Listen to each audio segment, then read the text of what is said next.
But worship is at its core, before we get to that praise that comes because of the good things, worship is at its core an awareness of the vastness of God. That God, when I come in to worship together with my friends, my family, with people I might not even be familiar with, God, that because I've been doing this all week long, I've been aware of just how big you are. That when I gather together, there's a response that takes place corporately because we see the good works that you're doing, because all week long, I've been aware of just how big you are. You see, part of the reason why when we sit and look at mountains or we sit and look at the ocean, part of the reason why we have this response that we respond to is because in those moments, we're reminded just how small we are.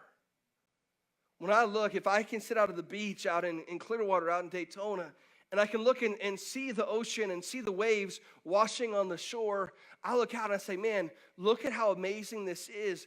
And when I look at all of that, it's a reminder that I'm really a small part of this amazing story called life. When I can sit out at night and be in an area where there's not a lot of lights, and I can have a clear sky, and I can look at the heavens, I can look up and see and say, man, I feel really small right now because I'm aware of just how vast this universe is.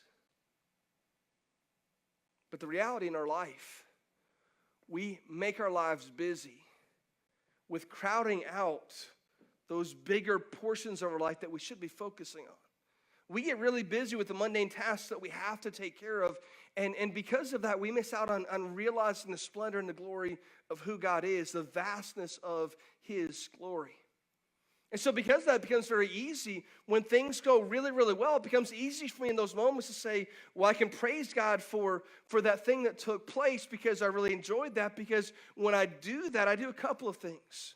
You see, even a person today who says, I'm not really a follower of Jesus, I don't know if I believe in any of this, I'm not even sure there's a God. Maybe they come from a position of being agnostic when it comes to issues of faith. When they go through seasons of really, really personal trauma that they go through, they might even cry out, say, God, I don't even know if you're there, but if you're there, can you help me out through this?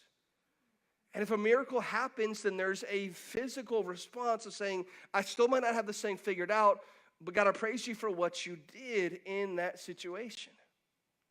If all we're looking for is the end result to praise God because of what he's done, then in effect, what we're asking God to be is, God, I want you to be some sort of cosmic Santa Claus. I want to be able to come to you when I have the times of my deepest needs. And when I can't handle situations myself, then I'm going to count on you and you take care of it. And if you take care of it in the way that I want you to, then I'm going to praise you for that. If not, then maybe I won't. But when we do that, we do two things. We make God nothing more than his cosmic Santa Claus, and we also make ourselves out to be the heroes of the story. And the problem with that is that you and we don't make really good heroes. Instead, we look at creation, and we look at, even more importantly, the creator beyond the creation. We say, man, he's the hero of the story first simply because of who he is.